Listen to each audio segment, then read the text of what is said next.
thank you so much for having me. In Oxford, as I'm sure you can imagine, there's a lot of just general Oxbridge snobbery, but being here just for a few minutes, you guys have an equally beautiful campus. You have much better heated and better decked out lecture theatres, and you have a much better location. So thanks so much for taking some time out of your Friday to come and listen. I hope what I have to say is useful, it's helpful, it's thought-provoking for you. Like Robbie said, we're going to have some question time afterwards, but if there's something that really upsets you or provokes you, just feel free to throw any of the food you have at me. That's fine during the talk.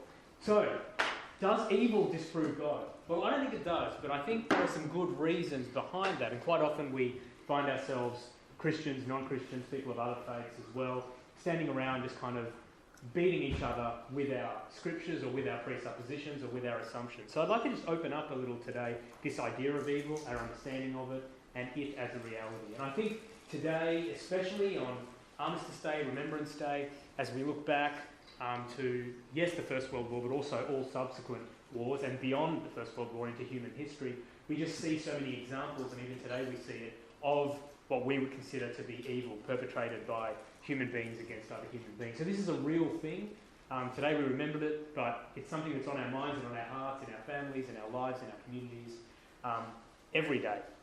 And so with that in mind, it's also one of those things that often comes up as an argument by either atheistic thinkers or non-Christian thinkers and intellectuals in order to disprove God.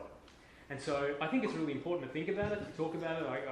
I commend the CU here and all of you for taking time just to think about it for a little bit, and I hope today helps. I want to talk about evil in the context of three things.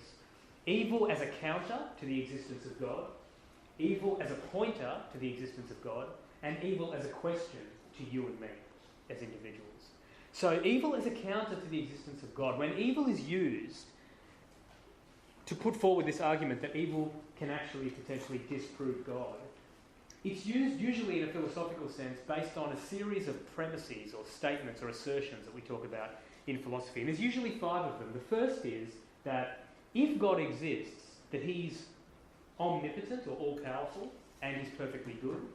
Second premise, if that God exists, then he would have the power to prevent all evil and stop all evil. Thirdly, that kind of all-powerful, all-good God with that power would stop all evil.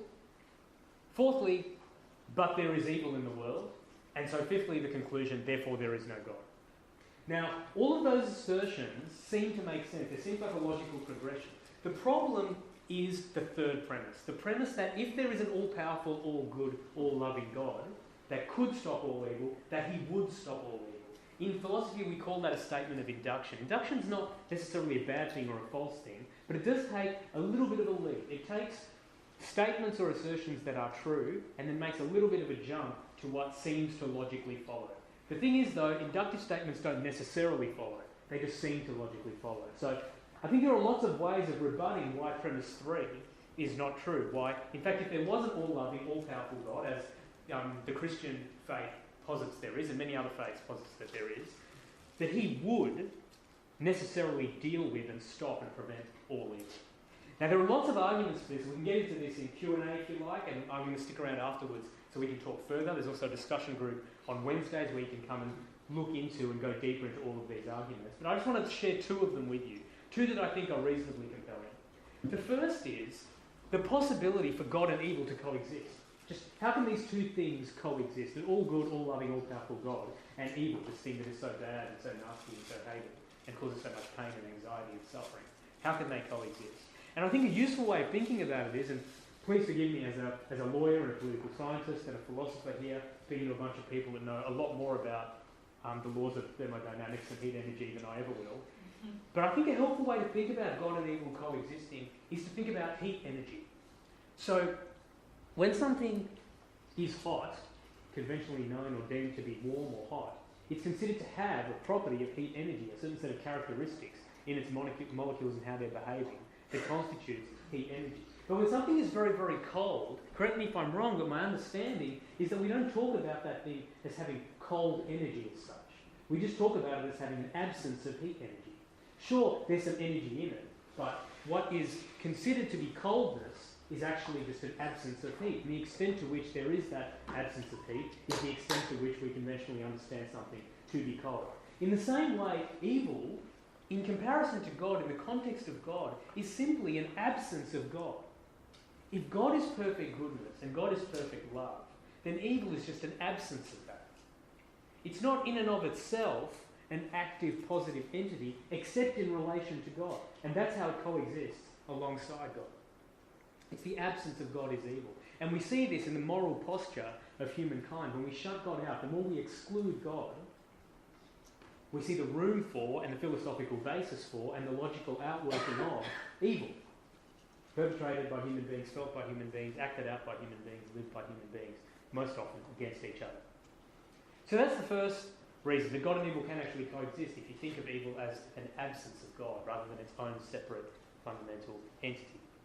The second thing is a strand of philosophy that we call skeptical theism, which I think is quite a powerful and a healthy place to be in dealing with this issue of evil. If you're looking for truth about God, if you're a Christian or not, or whatever you are, skeptical theism, for me, I found quite compelling. Certainly as a lawyer, in terms of the rules of evidence that we have and the thresholds of evidence. Skeptical theism posits that, yes, there's an all-good, all-loving, all-powerful God.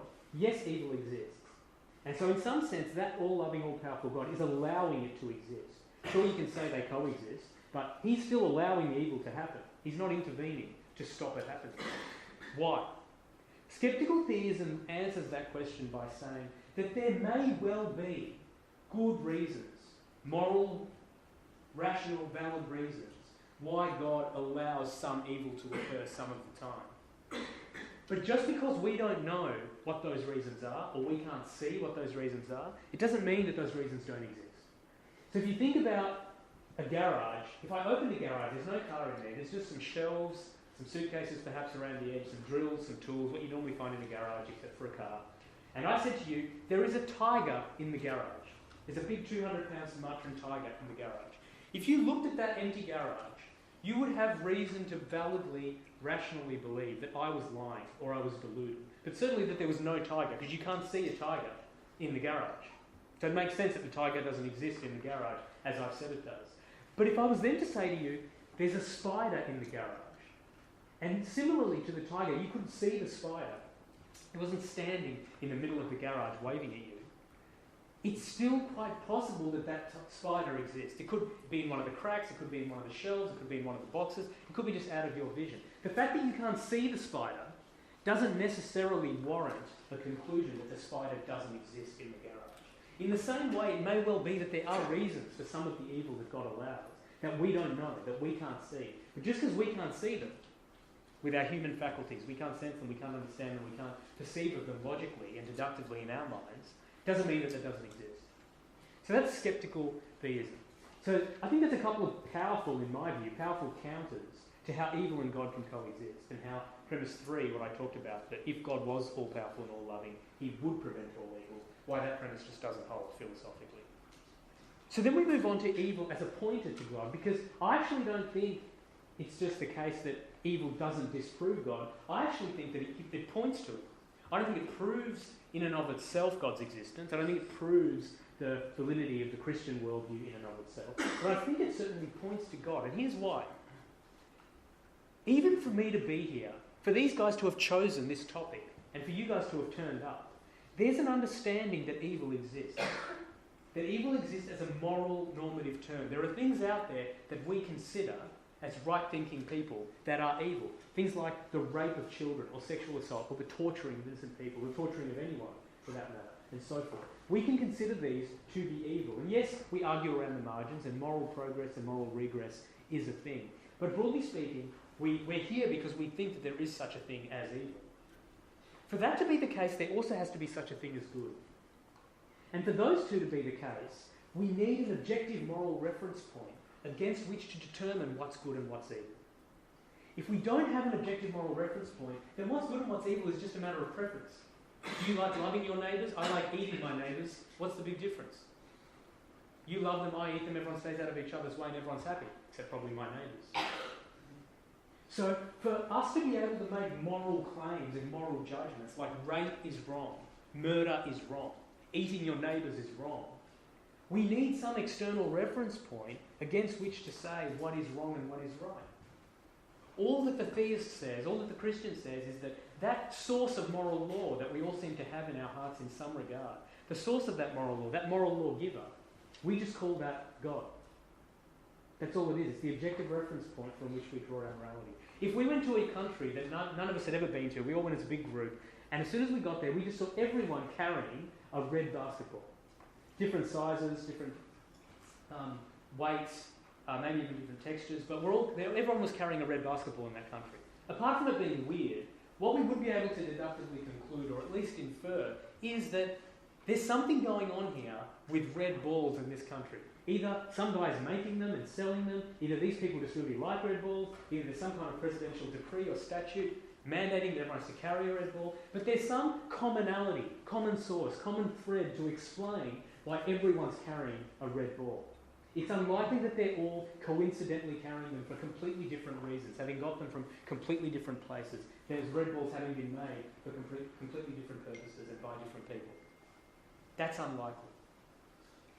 And in the same way, the moral sense of good and evil that we all have inside of us, Alexander Solzhenitsyn, the Nobel Prize winner, said that the line that divides good and evil cuts through the heart of every man and woman. We know, we have a sense of it inside of us. Points to a common moral lawgiver. And so I think in that sense, the existence of evil, the fact that we know that it's a thing, the fact that I'm here talking about it, you guys are here listening, points to the fact that we need an external reference point against which to determine what's good and what's evil. So that's evil as a pointer to God. Thirdly and finally, evil as a question for you and me. And I think this is the most important thing. Because evil is not a speculative, abstract thing that we think about theoretically or notionally. It's real. It's in our world. It's in our lives.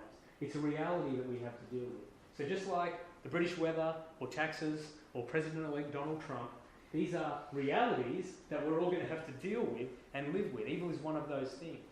And accordingly, any worldview that makes a truth claim about the universe and the existence of humankind has to answer, address and explain the problem of evil.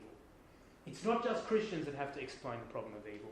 Every single worldview has to do it. The atheist has to do it, the humanist has to do it, the naturalist has to do it, the Buddhist, the Hindu, the Muslim, the secular humanist. Everyone has to understand and explain the problem of evil. And when you start looking at the explanations of each worldview for evil, in our hearts, in our minds, in our world, they start to separate very, very quickly. And worldviews and philosophical systems begin to collapse very, very quickly. Because the atheist will tell you, the honest atheist will tell you, that there's actually no such thing as absolute and objective good and absolute and objective evil. It's just a matter of preference, like I talked about before. And honest atheists will tell you that when there's no objective reference point against which to determine what's good and what's evil, then you can't legitimately say that something is objectively wrong and objectively right. And people like Jürgen Habermas, J.L. Mackie, Friedrich Nietzsche, these guys understood that. They were honest atheists that took their intellectual atheism and logically outworked it into the moral sphere and said there's just nowhere to ground this idea of good and evil, so it can't be real. Even Richard Dawkins, who makes all kinds of philosophical, logical and category errors in the God delusion, one thing he does concede is that when presented with this issue of rape, he says, I don't like it and I don't think it's good, but I have no rational basis as an atheist for saying that rape is objectively bad or objectively wrong. So atheism says that evil is a human construct. It doesn't actually exist. There's no such thing as objective evil and objective good.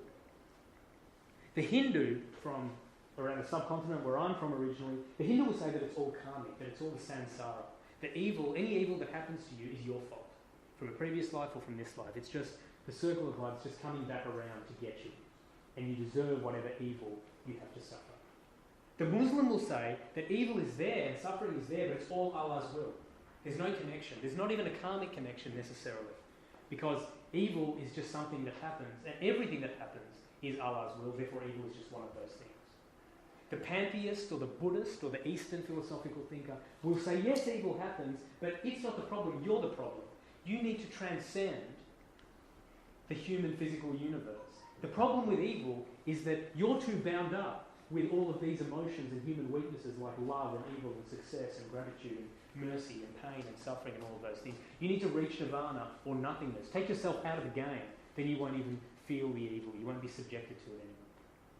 In my view, that's a really crude summary of 4 or 5 worldviews. But in my view, none of them stack up. None of them are philosophically coherent. None of them are existentially relevant. None of them are borne out in the truth of human lived experience. The Christian worldview is the only one that acknowledges and accepts that evil exists, what it is, its impact on people, and most importantly, addresses it, presents us with a way of confronting it and overcoming it. The cross of Jesus Christ is the only place where perfect love, perfect justice, and perfect mercy all come together through an omnipotent, loving God to confront and defeat evil in the interests of human beings. It's the only place. Now, I won't get much deeper because this is the first of 3 talks.